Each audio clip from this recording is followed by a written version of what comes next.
नमस्कार। आकाशवाणी कटक आंचलिक संवाद पढ़ुछंती सत्यव्रत बेहुरा। मुख्यमंत्री मोहन चरण माझी महानदी नदीतट विकास योजना को मंजूरी देइछंती। मुख्यमंत्री कहिछंती महानदी ओडिशार जीवनरेखा।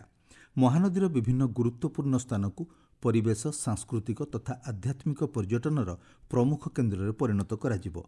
ଏହି पर्यटन स्थलीगुड़िक राज्यर अर्थनैतिक अभिवृद्धि में सहायक हेब। शुणंतु ए संपर्क में एक रिपोर्ट।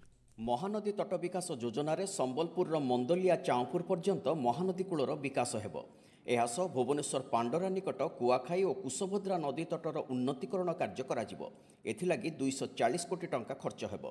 नदी तट उन्नतीकरण में पर्यटकों को सामाजिक सांस्कृतिक सुविधा जोगाई देवा सह जलक्रीड़ा मनोरंजन पार्क हर्बाल उद्यान नदी संरचनार नियंत्रण आदि व्यवस्था रहिबो। आंचलिक संवाद विभाग पक्षरु मु चंदन घोष। उपमुख्यमंत्री प्रभाती परिड़ा और पूर्तमंत्री पृथ्वीराज हरिचंदन पुरी जिलार विकास पर विभिन्न उन्नयन प्रकल्पर समीक्षा करिसेंति। बैठक में श्रीगुंडीचा मंदिरर पारिपार्श्विक विकास प्रमोद उद्यानर उन्नतीकरण सेवायत हाउसिंग प्रकल्प विश्वस्तरीय रघुनंदन पाठागार आदि प्रकल्पर कार्यकारिता नहीं आलोचना होईछि। पुरी सहर को सरस और सुंदर करी गढ़ी तोलिबा पई सबु स्तर रे उद्यम हेबा आवश्यक बोली उपमुख्यमंत्री प्रभाती परिड़ा कहिसेंति। उपमुख्यमंत्री प्रभाती परिड़ा आज केन्दुझर जिला गस्त कर विभिन्न कार्यक्रम में जोगदेवे। श्रीमती परिड़ा एही अवसर में मां घटगां तारिणीपीठ परिदर्शन करिवार कार्यसूची रही। आईन मंत्री पृथ्वीराज हरिचंदन अध्यक्षतार नूतन नोटारी नियुक्ति और ऑनलाइन ने नोटारी और आईनजीवी तथ्य प्रस्तुत नहीं एक बैठक अनुष्ठित हो जाइछि। बैठक मिलिथिबा सूचना अनुसार एथिपाई एक वेब पोर्टाल जरिया नोटारी और आईनजीवी पंजीकरण कराजिबो। एथिसह एक मोबाइल आप प्रस्तुत करबा पई मंत्री परामर्श दैछंती। मुख्य शासन सचिव मनोज आहूजा दुर्नीति निराकरण दिगरे पदक्षेप नेबापई समस्त विभागर सचिव और जिलापाल मानक निर्देश दैछंती। दुर्नीतिर मूल कारण खोजिबा सह प्रशासनिक आईनगत और सामाजिक पदक्षेप माध्यम एहार प्रतिकार कराजिबार आवश्यकता रहिछि बोली श्री आहूजा पत्र माध्यम उल्लेख करिसेंति। पुरी श्रीमंदिरर सुरक्षा कड़ाकड़ी कराजिबा सह श्रीमंदिर मुतयन पुलिस कर्मचारी बॉडी कैमेरा व्यवस्था करा जाइछि। मंदिर परिसर में प्रवेश करुथिबा संदिग्ध व्यक्ति मानक उपरे नजर रखिबारे एहा सहायक हेबो बोली एसपी प्रतीक सिंह कहिसेंति। मंदिर चारिद्वार रे जो फोर्स चेकिंग करुछंती फ्रिस्किंग करुछंती मंदिर भीतर को जाउछंती से मानको समस्त को बॉडी कैमरा दिया है। प्रत्येक द्वार रे हम दीटा कैमरा देछु पीआरटी को मध्य कैमरा दिया है। तार उद्देश्य होछि जो समय रे से माने चेकिंग करुछंती भीतर को लोक जाउछंती तो हमें गोटे रिकॉर्डिंग करि परिबा। जदि परवर्ती मुहूर्त रे कोनसी इंस्ट्रक्शन आसिला तो हमें देखि परिबा कि को द्वार रो एंट्री करिछि। जीएसटी परिषद बैठक में अनेक संस्कारमूलक पदक्षेप ग्रहण करा जाइछि। जीएसटी संस्कार को विभिन्न महल में स्वागत करा जाउछि।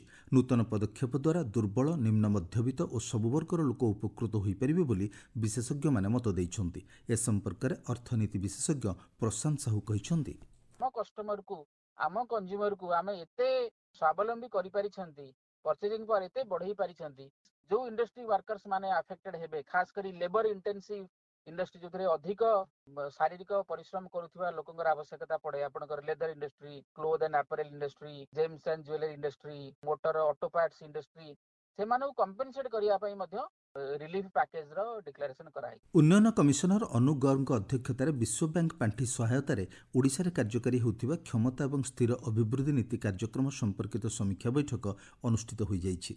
बैठक में राज्य परिसंख्यान प्रणाली उपादान को सुदृढ़ करने दिगरे 2025-26 वर्ष में जारी रहितिबा कार्य अग्रगति संपर्क में तथ्य उपस्थापन करा जाइथिला। उन्नयन कमिशनर चलित आर्थिक वर्ष शेष सुधा वित्तीय सहायता पई धार्य करा जाइथिबा सूचकांक गुड़िकर लक्ष्य हासिल पई निर्देश दैछंती। वैदेशिक मंत्रालय पक्षर नूआदिल्ली स्थित सुषमा स्वराज वैदेशिक सेवा संस्थान 40 जणिया प्रतिनिधि दल आज ओडिशा गस्तरे आसिबार कार्यक्रम रही। 3 दिन धरी यह प्रतिनिधि दल राज्यर विभिन्न अंचल तथा पर्यटन स्थली परिदर्शन करिवे बोली जଣାपड़िछि।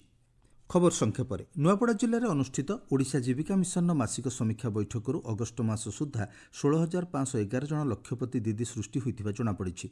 जिले में वर्तमान 8,492टी स्वयं सहायक गोष्ठी कार्य करुछि।